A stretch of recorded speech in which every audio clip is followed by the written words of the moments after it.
Welcome everyone to another edition of our subseasonal forecast contest. For today's agenda, think, I guess I propose we'll follow a usual script. We'll start with the attribution. We'll look at the past week of verification and along with the cooling season to date. And then we can kind of get into the forecast. And then since we don't have any kind of special guests today, we can also spend a little bit of time on research if folks have anything that they want to share or discuss. Outside of that, does anyone have any, I don't know, special topics that they want to make sure we cover today? No? Okay. Well, if something comes to mind, just jump in because, again, we may have a little bit more time today. All right. So this is the fun part, right? Let's start with attribution. So our most recent forecast verification is forecast made from June 2nd and verifying June 17th to June 21st. So just a couple days ago. In this forecast, again, folks, just kind of jump in if you see something interesting that I missed. But the forecast verification for this period was pretty toasty, or relatively toasty, I guess. It was 44.8. And let me sort it by CRPS. That's a little bit better. It was 44.8, so you can see it here on the bottom, which was warmer than the 30-year, but slightly cooler, I believe. Yeah, slightly cooler than the 10-year. So it fell between the 10-year and the 30-year. So I might have been a little bit too strong with my wording in terms of toasty, although I think relative to normal was a little bit more than the previous week. We had some good skill scores. I mean, I think that certainly jumps out here today. Matt Rogers led the pack here with the best CRPS, but a number of folks here did pretty well. Phillips up there, the MGO analog, Professor Lupo, amongst some of the better forecasts here. On the bottom side of things, in particular, it looked like the CFS, again, I guess it sounds like a broken record, but the CFS struggled way too low in terms of the CDDs.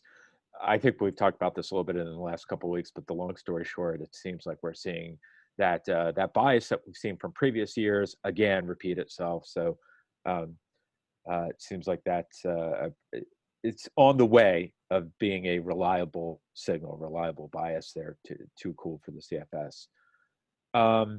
What else? Let's look at the Dynacast here so that we can get a look at the pattern and numbers. I think I already pulled this up.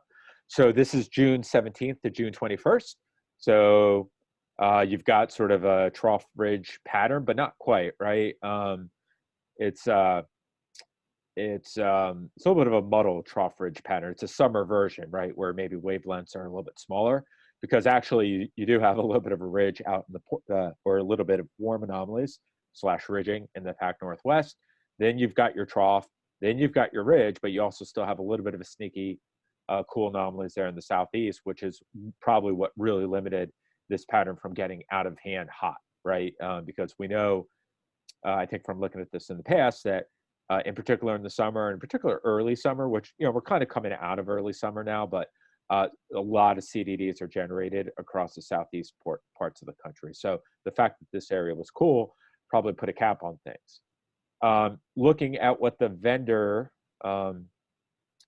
had and just some of the model information, I also had pulled this up earlier, so this should be up to date. Yeah, so this is our Maxar report from June 2nd, verifying for the same period. So we have a chance to look at what they were saying, look at what they were showing. This is their map here in the top left. And also we get a look at what the EC and CFS were showing. Of course, we know what their numbers are. We just looked at that in the table. But here we get to see a map representation of the anomalies, which is helpful. And so the first thing I notice when I kind of look at some of these maps, maybe with the, I would say most of them in general, with ironically with the possible exception of the CFS, but in particular when I look at like radiant or Maxar and ECMWF. And again, I'll just go compare back and forth here a second. So there's our Maxar, or I'm sorry, there's our verification, right? And here's the forecast. And again, let's do this one more time. Verification. Sorry, I keep hitting this thing, so the Zoom blocks me. So that's why I'm doing this. It's verification, or the forecast. I've been talking for a while. I don't know, Michael or Zach or someone on the line. When you look at the pattern forecast versus the verification, what are your thoughts on good, bad, or ugly? I think overall it's not too bad. I mean, I can't really say much. I didn't do so well this week either, but the thing I'm noticing, and it's kind of funny, the area, it looks like the center of the cool anomaly in the southeast, they appear to have put a small area of above normal in that same area in their forecast. So that I just it kind of sticks out to me like a sore thumb, and it's just kind of funny. Yeah, But I didn't think it looks like, other than with the rest of their forecast, it only looks like the a small portion, or I guess relatively small area in the upper. Well, I don't know which one, because the Montana area, I guess. I don't. They kind of missed their forecast there, but it seems to have worked out.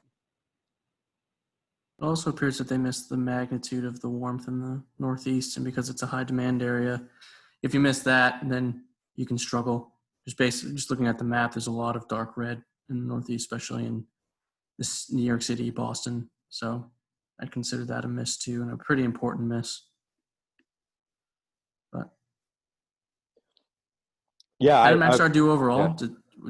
What was their They actually RPS? did fairly well. So where's my thing here? Where's Maxar here? Industry. Right above you. Yeah, they had a 46.5 verified unit, again 44.8. So they were on the positive side of things. Yeah, Hmm. yeah. I kind of agree. Yeah, I was thinking to myself, maybe Michael, I was thinking you were being a little generous, in my opinion, a little bit generous with them. Of course, we don't have a spatial correlation score, but and again, this is not about whether we did better or worse or anything like that. And their patterns similar to the EC, so my comments apply to the EC too. But I think that the numbers worked out. But if I'm channeling my inner Steve Bennett, for folks who have heard Steve Bennett on this and sometimes talk about the pattern, I feel like it was right, but maybe not for the right reasons, or at least if you're just scoring from a pattern perspective, not that great, right? Because the pattern configuration was basically a massive ridge in the west, and then kind of petering off uh, as you got to the southeast, and then the weakest area was the northeast. And I think, as Zach pointed out, the strongest ridge was actually exactly where they thought it would be weakest, and where the EC thought it would be weakest, the northeast and midwest. And the strongest trough was actually, in the northern Rockies, if you will.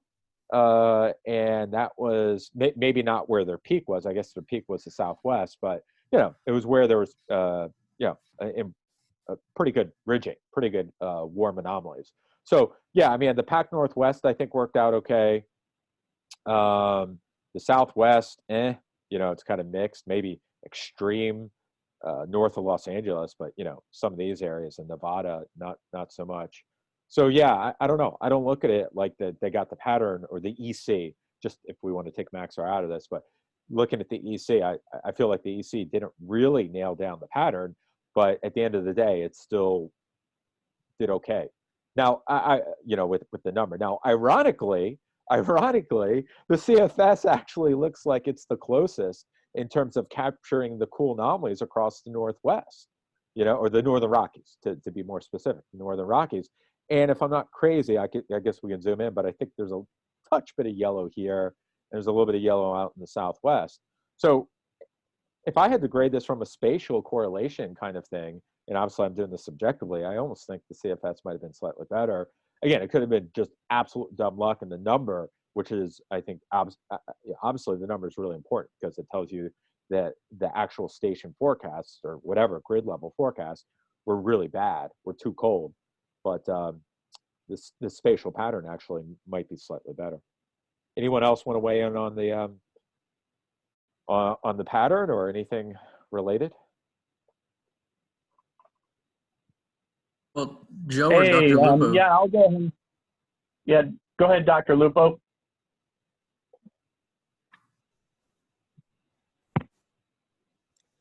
Or was that Zach?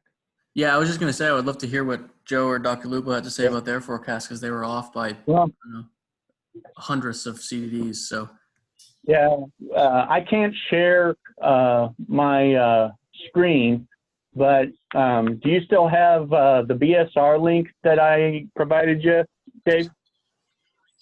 Or did I? Trying to remember. Hold on, real quick. Yeah, if you could share it real quick, that'd be great. Now, when you say you can't share your screen, you're saying it's not allowing you, the Zoom? Yeah, it says you cannot start share screen while the other participant is sharing. Oh, I can stop. Oh, I'm sorry. Okay, here, I can stop sharing. Yeah, that's, Okay, I'm no longer sharing. Okay. So, dang it, let me bring it back up. Share screen. Share screen 2. Share. Okay, so here was the BSR. I created a GIF for the period, and let me wait till it restarts. There you go. So on the 17th, you see the trough over the west, over the Great Divide, if you think about that, and also the plains. And then you see it comes down to the Gulf, and then goes into the Mid-Atlantic before it goes up farther northeast. And I did a Dynacast screenshot of the 500 millibar height, and for the same period. And there you go. I mean, from the Great Divide, you see that trough, and then just like in the BSR was showing, it went down through the Gulf Coast and then focused in on the Mid-Atlantic and the Southeast. So, if I remember right, let me find that screen. Wait. Wait, let me, I'll stop sharing here. Okay, I stopped sharing because I'm going to try and find the weather. There's the forecast.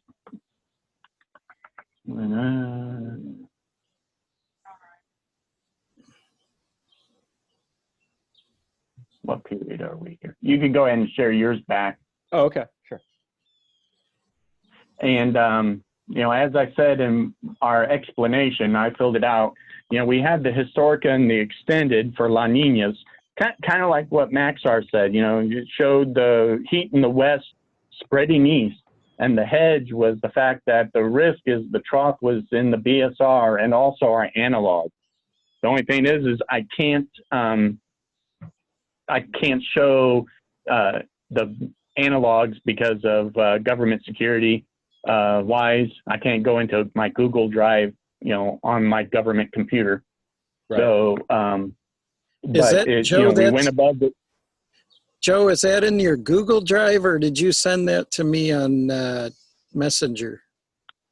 Oh, no. That's in the analogs were in Google Drive, Doc. Oh, yeah, they are. But okay, then let me see what if I sent can you in find Messenger was. What I sent you in Messenger was the verification of the 500 millibar heights. Right. And so because of the risk of the BSR and the analogs, we went above the CFS because, again, CFS being CFS, even with what the BSR was showing, it was still too low. But we went below the Euro because we knew it wouldn't be as warm either for that.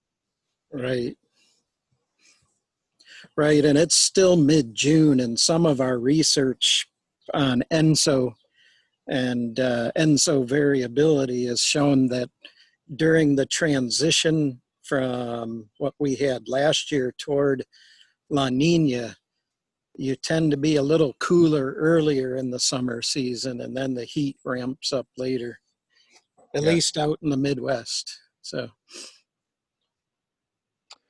that's interesting. I'm curious because when we look at if we look at June as a whole, I'm just looking at the June projection from um, yeah, it's hard to believe, but it doesn't feel, in my opinion, like it's been this hot. But there's the June projection from Maxar, right. and when we look at it in terms of CDDs, this is where it would fall in terms of rankings since 1950. So they're targeting this to be what's that number 8, the eighth warmest and a little bit warmer than the 10-year. So Dr. Lupa, that I mean, if this summer is going to get even warmer as we get to July and August, Yeah. yeah, I mean, boy, oh boy. Well, and the other thing about the La Nina summers that we notice too is they tend to have little lower dew points. So out here that allows you to get those 100-degree days Yeah, because it just dries the surface right out. that's a good point. Yeah. So that'll be interesting to see if we if it gets worse from here on out. This could be certainly one of the top summers, at least since 1950. Let's see. Does anyone? Where were we? I guess we were just talking about the verification from this week. I was going to show real quick just how we're doing season to date. I guess now we have 5 forecasts to show for. Up to 5 forecasts. And I guess I'll sort by directional first. I don't think anyone has been 100% that has posted 5 forecasts. The best we have here is 80%, so 4 out of 5. And then Dave, the MJO analog is 100% right now. oh, that's right. Okay, That's in the that's right. it's in the sandbox. Right. So if you go to the sandbox, Oh, that's the the MJO. lower you can get that. So the MJO analog 5 for 5 so far. Obviously, that's an automated or Wow. yeah. Sorry, did someone have a question or comment? Yeah. So this is our MJO analog. So that's 5 for 5 there. And I think it's also near the top there in overall performance, the CRPS. So, and then the CFS is near the bottom. We have these. We don't talk about these too often. These are persistence measures. Way while back, we looked at the concept of using persistence as a predictor. And so, long story short, we built in these things that basically said, "Hey, apply if the pattern from the last 5 days was X, kind of apply that as a 16, 20-day forecast." And the long story short is those predictors have not worked out well. So outside of that, it looks like the CFS is near the bottom there. Anyone have any thoughts so far? Actually, let's look at one other thing, and I'm just going to look at the our shorter list. Just going to look at the bias to see if anything stands out with the bias. Again, maybe not a surprise with the CFS. So the CFS has a -10 or -11 cold bias. And it looks like overall there's maybe more forecasts have a little bit of a cold bias than a warm bias, but most of the human forecasts are, between +2 and I guess -2 or -3. And then there's, a few exceptions down at the bottom. Any thoughts on the season to date before we switch over to the forecast? Just one. I believe, and I could be wrong about this, but I'm pretty sure that around this time last year, the EC had a similar bias, and it wound up improving as summer went on, getting its bias down, I think, about from like a 6 or so to around a 4. So, not guaranteeing that that'll happen again, but I think the euro might show some improvement in the coming weeks. Michael, put you on the spot. Do you have that's an interesting point, but B, any idea why that could be the case? Why a model might have a particular bias at one part of the season, but not a bias at the other point of the season? I guess part of it could just be random, but outside of it being random, which is a possible explanation, any physical cause for why that might be? Well, I'll steal an answer from I think last week. I think it's or maybe it was 2 weeks ago. It doesn't matter. I think it's the transitional seasons that it struggles with. More so than anything to do with this, I guess physical, just because the transitional season is a bit more, Sam, I guess, Sam. random. Is that that's not the word I think you know the word I'm thinking of, but it's a bit more unpredictable. That's the word. In terms of what might happen, because you could have 1 week where it's 15 CDDs above average, and the next week it's 15 below. Now that's more of a so and I think it's been I think it did well with this past forecast, right? I think it One did that do just better. Yeah, verified. yeah. So I think it's already, and that's only one forecast, but it's been in the ballpark recently, I think. So at least better than the CFS, and I think based on what we've seen this past, I guess, year and a half, is the EC might not be the best, but it certainly is not 4 CDDs better than the CFS on any given day, at least based off their bias numbers.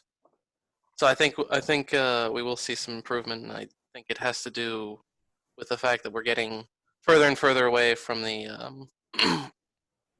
from spring, basically, as others with more knowledge about this than I do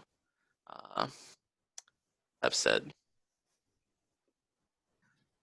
Well, Dave, could you pull up the summer performance charts that Luke made? Because I feel like if we looked at those charts and where like the line plots and where the verification came in, I feel like in the beginning part of the summer, the EC took a little bit to almost like catch up.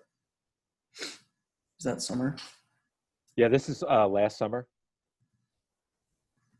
Yeah, I feel like if you just like look in just like the middle part of the plots are in end of June, beginning of July, it looks like just based on last year, the EC was doing pretty well in the middle part of the summer and was struggling in beginning of June and towards beginning of September. Yeah, I mean, it's almost like it takes a little bit to catch on. Yeah, and just for folks who are kind of looking at this chart for the first time, EC is in blue. So EC is in blue, and I should say this. The x-axis here is showing you the summer dates from basically June 1st to the end of August, and then the y-axis is your CDDs. So and again, blue is ECMWF, and the black is verification or observation, and then you have a few other curves here too. But yeah, you can see what kind of Zach was saying here, that for a while in the early summer, it was certainly it was under forecasting CDDs, right? Consistently under forecasting CDDs. And then it looks like middle of summer, it was more in the middle of things. Yeah, that bias, I think, in what Michael said too, fair enough. The bias looks less anyway. It looks like maybe close to zero, especially for a period here. Here it was a little too low there. I'm sorry, it was a little too high. It was a little too low. It was, yeah, it definitely seems like it kind of more smoothed out there, at least for a while. So yeah, it's interesting. Do we see a similar pattern for the other transitional seasons with the EC? Point. That's a good point. Here's 2018. Certainly in 2018, it under forecasted this spike in June. So again, it forecasted CDDs, I'm generalizing here, but 50s, right? And then you see the spike verified in the 60s and 70s up here. So under forecasted early. And then later on, yeah, it was more muddled. That's for sure. Here, it actually, over forecasted, right? That's what you're seeing up here in July. So it does seem like there was some pattern to that these last 2 years. Let's see this year. Let's see in 2017. 2017, not necessarily the case, right? It's never easy in meteorology, is it? Forecasting. In 2017, it was too hot, right? That's what it's suggesting here. That it was forecasting near the 10-year, but we had this very strong cold spike, I guess, or somewhat cold spike anyway. And then heck, we'll go one more year and then we'll stop. 2016, didn't follow that pattern at all either. So in this case, it was consistently for most of the after early June, it was the CDDs were too strong, too hot. Verification was cooler. So, I think with my research hat on, I would say the long story short is you got to be careful about looking at short-term trends, right? So it may be that what happened last year and what might be happening this year could be something, but then again, it could just be you look at 1 or 2 years and you see a pattern, but it's not really a reliable pattern. You have to look at a few years. But it's complicated, right? It could also be that the model changed in 2017 or something like that. And so what is going on in the last 2 years is a relevant pattern, but I think it just needs probably further investigation to really be able to diagnose that. Anyone want to, I know we've stayed on attribution here for a while. I just want to say one other thing to what Michael said. I just thought those were good points regardless, right?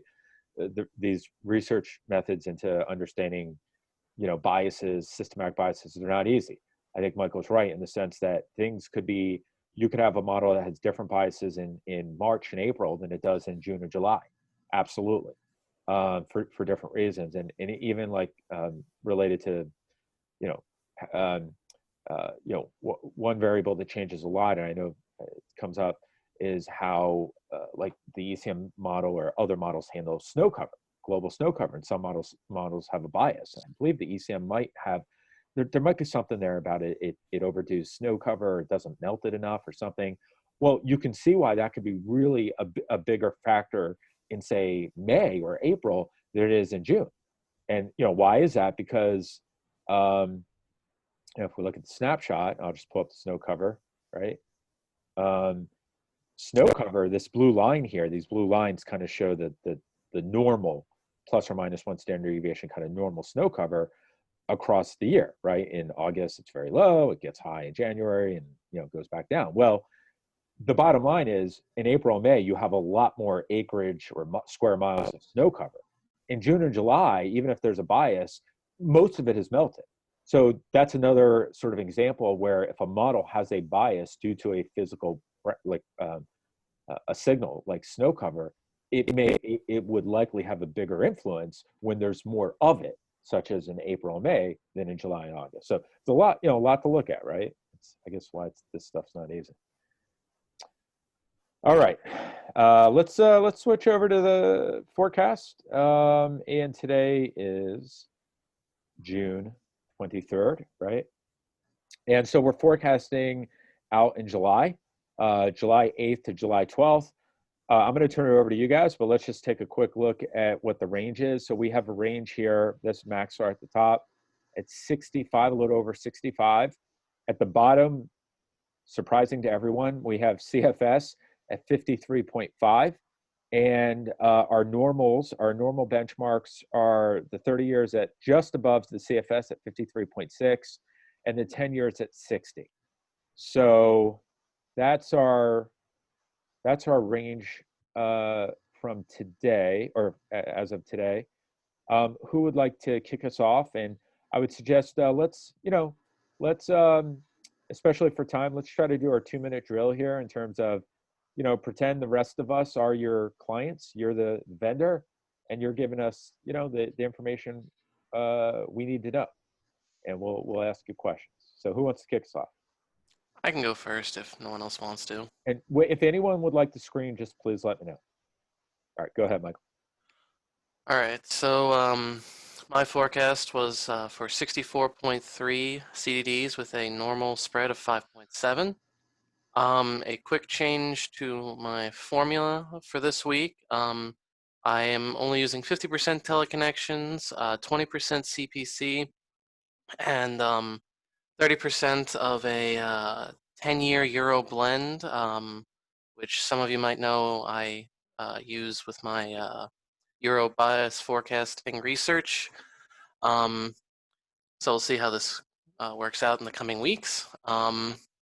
So getting into attributions, started off with a base of 60.93. That's based on the blend, and then adjusted it upwards 6 degrees, 6 CDDs, based on the very warm CPC forecast showing 60% chance of above normal in most of the Northeast. I think especially including Philly to Boston, which is a lot of people there, so a lot of CDDs. No below normal areas to speak of. They do mention in their write-up that the CFS does have some cooler areas, but they discount that since the EC and the JMA do not show that. As for the teleconnections, there is a negative NAO forecast for that for the 15 to 20 day range, and that's according to the websites Phil mentioned with the temperatures. The NAO negative in July is a cool signal for the south, so I decreased the CDDs based on that, and none of the other teleconnections really showed a strong signal. AO and PNA were around neutral. EPO was again slightly positive, but not a very strong EPO signal. So overall, got to a number of, I think I put 64. So that's 64.3. So that's my forecast. Any comments, complaints, questions, concerns?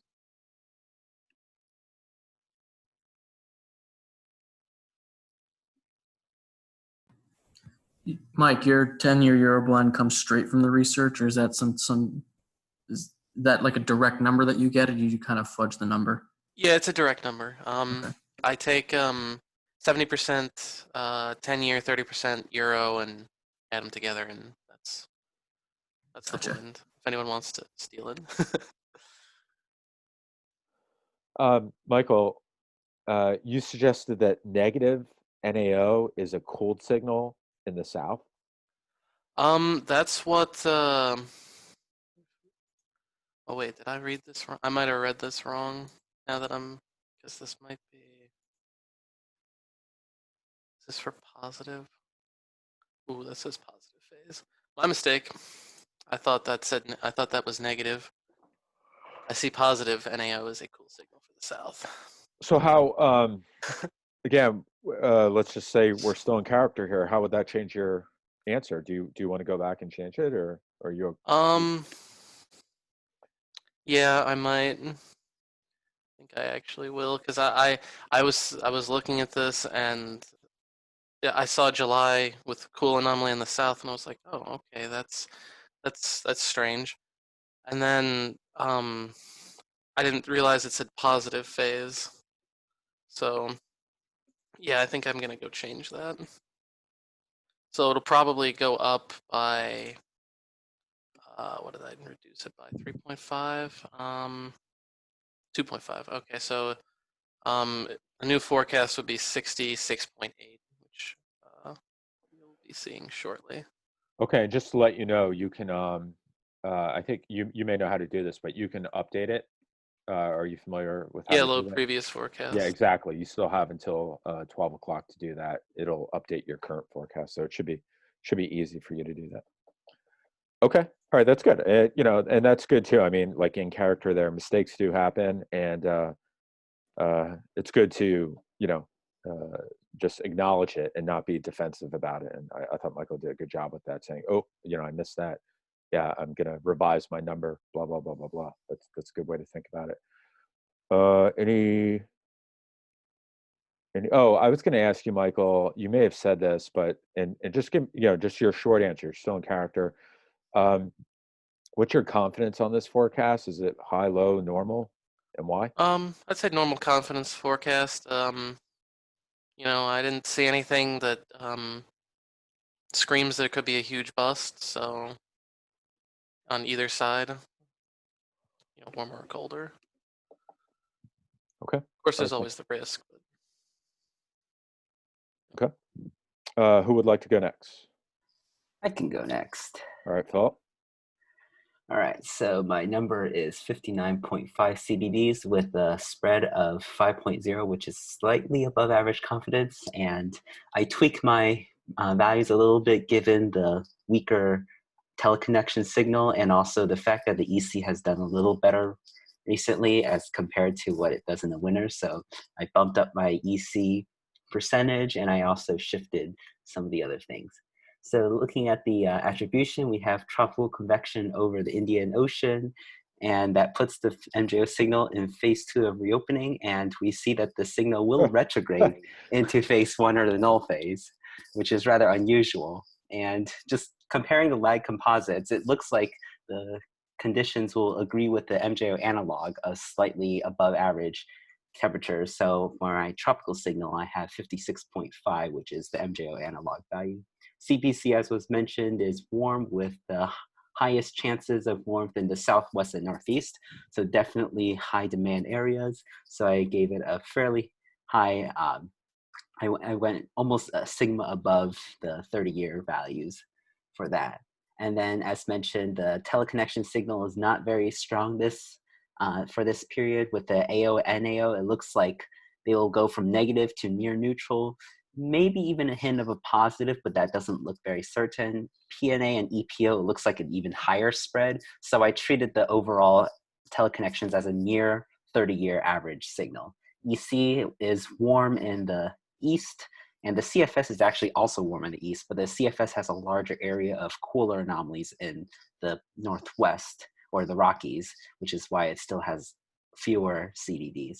So putting everything together, I get my value of 58.5, and I added the 1 CDD fudge factor to account for the climatological trend.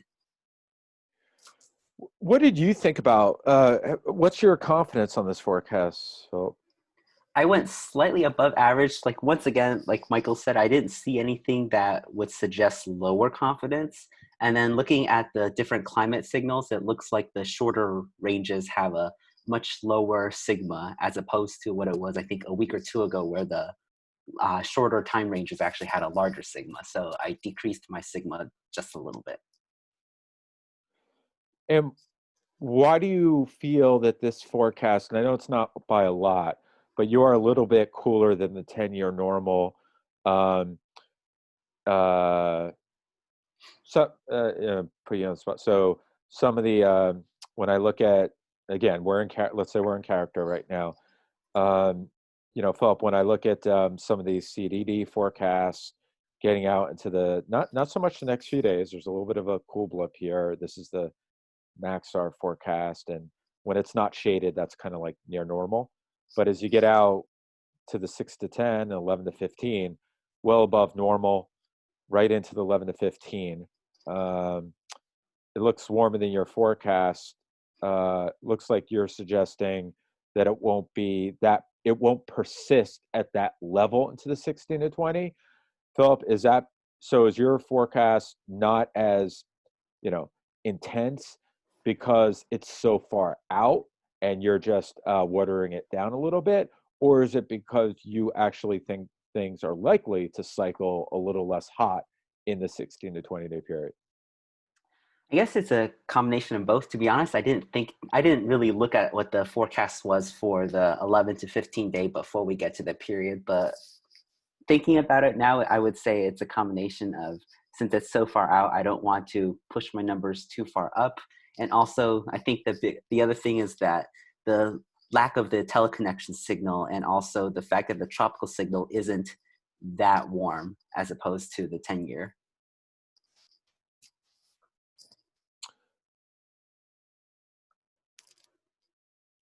Okay. The tropical signal. Say that one more time, your interpretation of the tropical signal. Where are you getting it that it's not that warm? What would be warm, and what is it right now? I have 56.5, which is above the 30-year, but is below the 10-year, and that's based on the MJO analog, Okay. the MJO lag composites, which I use phase 1 for, and I also combined it with the MJO analog, which we have a value of 56.5. Got it.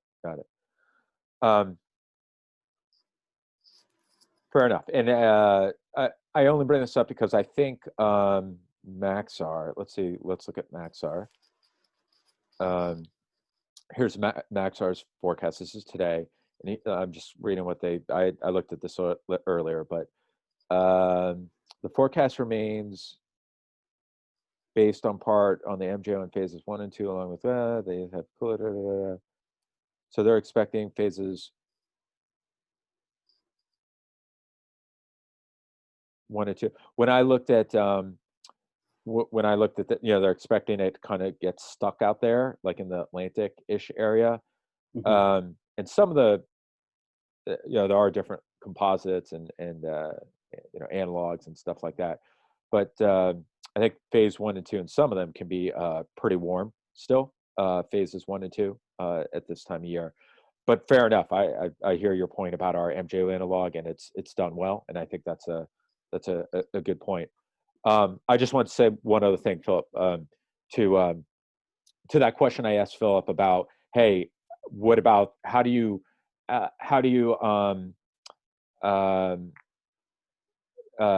what's the word, not consolidate, but how do you rectify the fact that the 11 to 15 is so much hotter than your 16 to 20? That's a question that can come up a lot, that will come up. Like if you're working in the industry a lot, traders, meteorologists, they're definitely going to, I know in some cases it may not be fair for the contest because obviously you're forecasting for 16 and 20, but I just wanted to make you aware it's not just me being a jerk. That's a question that's going to come up a lot. If you have a forecast, let's say even more a forecast that's completely disconnected, that Phillips wasn't, but if you have like a anomalously cold 16 to 20, and the models up through 11 to 15 are showing hot, like anomalously hot, traders are definitely going to say, what's going on there? How can you be so different? Do you think the 11 to 15 is wrong? Doesn't make sense, blah, blah, blah, blah, blah. So just keep that in the back of your mind. Those are questions that are likely going to come up from especially traders and just folks in the industry who are in tune and in touch with what's going on with the weather. So that was good. Okay, any other questions for Philip before we move on?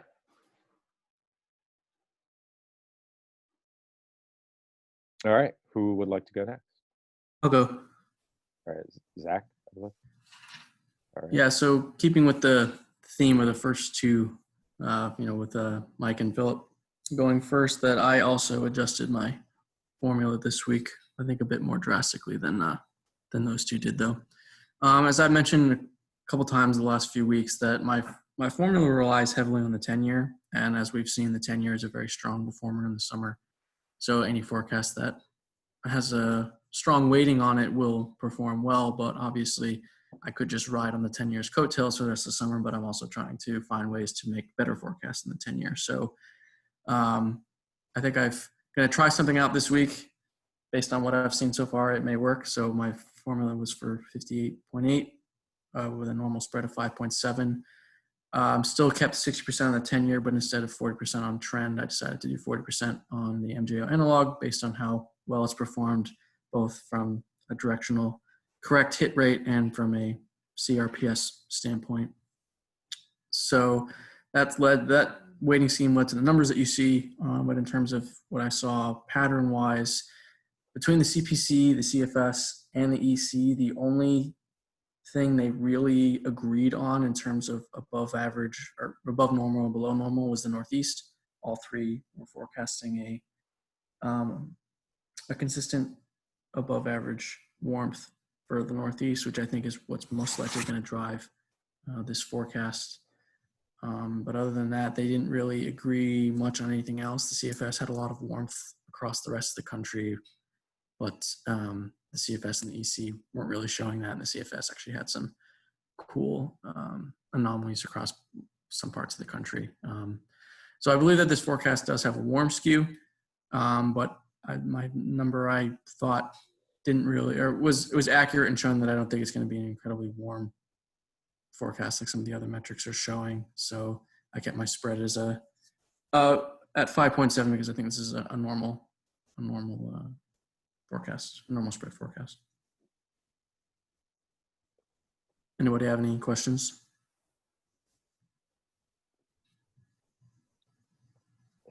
I had a question. So wait, you talked about the CFS. You spoke about the CFS pattern, but you didn't weight it, right? You didn't weight it into your forecast. So in what context were you? And I apologize if you said this because I had to do something for a second. But in what context are you referring to the CFS? Are you referring to it in that, just and maybe just communicating what it has, because that could be useful to the end user like me, like just because I didn't look at it and the market looks at it, so it's good for me to know what the CFS is showing despite the fact that you don't use it, or is it utilized in some respect in your forecast process even though it doesn't show up in the final analysis? Yeah, I'd say it's a combination of making you guys aware of what I saw in my analysis of the CFS, but it's kind of baked in a little bit, but not necessarily with the mean, more so with the spread. And I look at the CFS, the EC, and the CPC to kind of evaluate what I think the pattern looks like.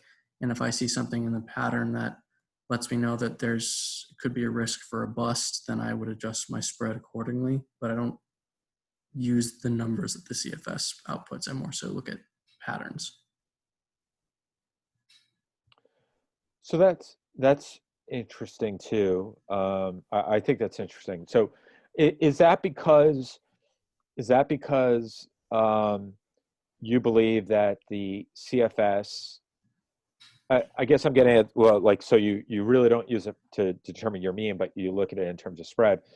Is that because you think that the actual number is almost useless, like in terms of when you look at it in terms of skill and stuff, but the pattern is maybe not entirely useless because the CFS actually may have some value or some skill in identifying or projecting the patterns, despite the fact that when it interpolates that down or downscales that to the surface temperatures, the skill is less or basically doesn't exist. Am I reading into it, or how, No, that's about what I do. I try to avoid the numbers that the CFS projects, but I still think that there's some value in trying to establish what the overall pattern, especially the upper level patterns, would look like. Because I'm not going to forecast numbers and then not look at patterns, and really the CFS and the EC are some of the only metrics we have on here that would really give pattern. So I look at it and try and use it subjectively. So I do think that there is some value, like we saw this week, where it almost appeared that the CFS from a pattern perspective got the forecast, it nailed the pattern a bit more than Maxar or the EC did. So I think there's some value there. Okay. And I think that's a really good point, stepping out of character for a second. What Zach said, I think it's very possible, like, we don't have time right now to look at all the correlation scores and stuff like that between, parameters and verification, but it's certainly possible. And I think some situations you see this where a model may do better at some parameters than others, i.e. 2 meter temperature parameter, the correlation may be much lower than the 500 millibar height parameter. So I think there could absolutely be something to what Zach says, which means that, hey, there could still be value in the CFS. It just might not be in using it at the 2 meter temperature level. So I think that's an interesting point you bring up. One other thing, back in character, this is my last question for you, Zach, I might ask is, um, I thought you said something about the fact that the CFS pattern was kind of different or something like that than the EC. Again, if I'm just a trader with not knowing too much about the weather, I'm just toggling back and forth. Now, granted, I'm looking at the average of the last 4 runs, but I'm being difficult trader here. I'm in character. I'm looking at the last 4 runs because this is what Maxar shows me. And you're telling me that it's a lot different than the EC. I'm thinking to myself, it doesn't look that different. The pattern doesn't look that different than the EC. What are your thoughts on that? So my first answer to that is, if you look at just these 2 maps, there is not, I mean, I agree with you that there's not much of a difference, but if you look at the 2 weekly plots on the Maxar report, there I think some of the differences start to show up, and I'm not really sure where they acquire some of these plots from and where you can find them on the models page, but you can see that especially that swath of warmth across the Midwest is not there. And you can even see like Wisconsin and the CFS is warm, but it's, normal in the EC. So when I said that I saw some differences, those were the 2 plots I was referring to, not the climate plots on the website. Okay. Again, if I'm jerky trader here, I might not agree on that. I might say it's not that different. It's okay. It's a little weaker, but it's a similar pattern. I would say it's a debatable point in terms of how different they are. For example, it's not like the CFS shows heat in the west and cool in the east, right? Yeah. But I take your point that it does look a little weaker across the central part of the U.S. I mean, it even makes sense if you look at the table itself that the CFS was forecasting basically near normal, where the EC was warmer, and you can kind of see that just from the maps. So if anything, the numbers themselves kind of lend to the fact that they might be a bit different. Well, The it does. CFS is basically forecasting the 30-year, and you can see on the map that, it's mostly normal, but then there's more warmth in the EC, and therefore that's True, it does. But remember, to the point you were just making, in both of these, this is the map version of the 2 meter, right? So we're still looking at 2 meter. So if we work by the assumption that, hey, we can't trust the CFS at the surface, but we can trust it aloft, like at 500, then we probably should, you know what I mean? We would expect this to be weaker. In almost every case, it would be weaker. But that's a good point. Yeah, so what we really want to look at is maybe like the 500 or something like that. Okay. Any other questions for Zach? We have time for 1 or 2 more folks, I think, still too. No more questions for Zach? All right. Would anyone else like to give?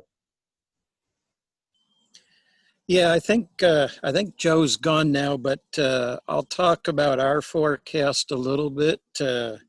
Our analogs have been looking for ridging in the east, and not exorbitantly strong ridging, but that's driving our forecast. All our analogs were pointing that way. The teleconnections are pointing that way, and the models are pointing that way. And I think our 61 is a product of the fact that we think it's going to be a little warmer in the places where you've got the big populations, Chicago, New York, and the Eastern Corridor. So that's basically where we went.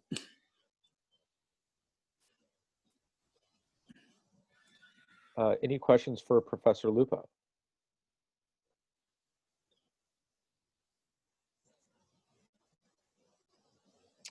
Professor Lupo, I have 1 or 2 questions. Okay. I guess the 2 questions, I'll throw them out both together. Just in terms of your confidence, it looks like you based on this number, I get the sense that you have pretty good confidence, or higher than normal confidence. Could you talk about that a little bit? And then my second question is, can you talk about, it looks like you put 20% of your weight on the Japanese model.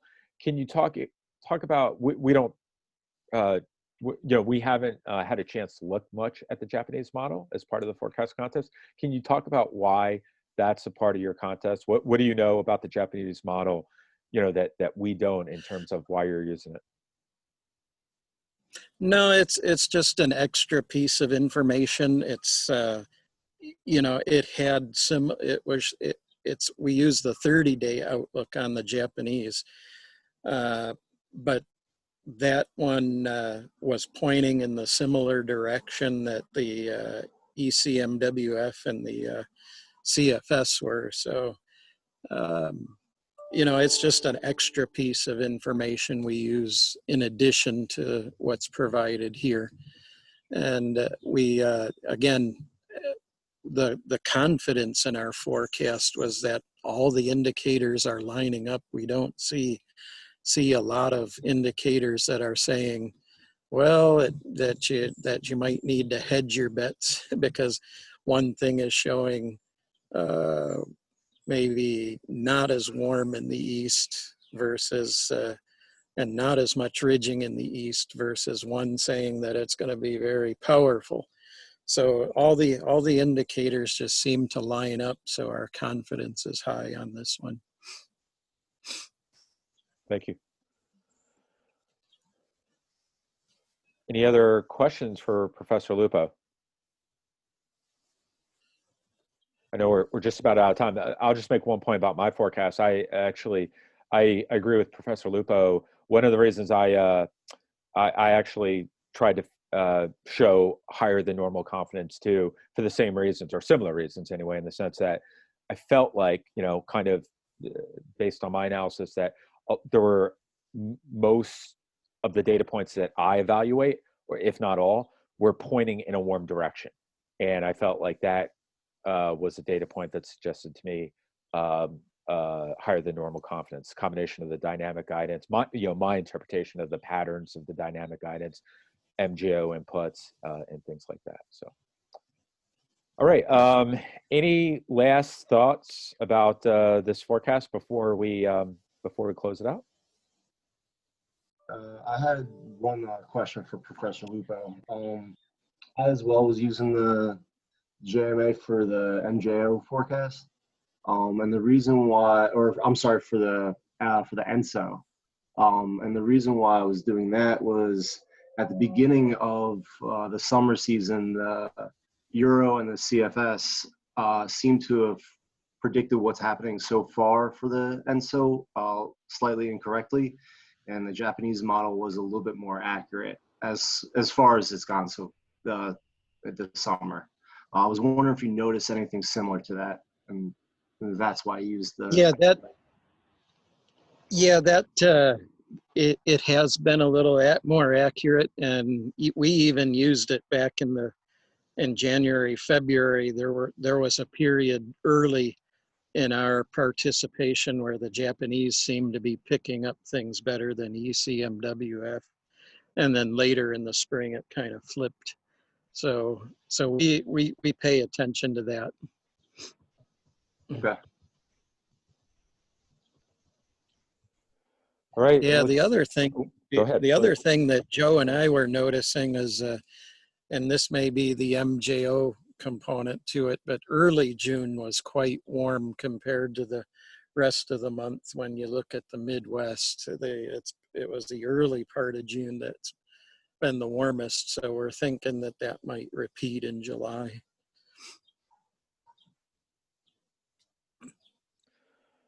Okay.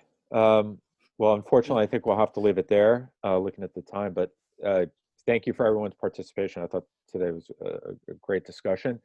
And we'll do it again next week. So thank you again, everyone. Thank you. Enjoy the nice weather, everybody. Bye. Thank you.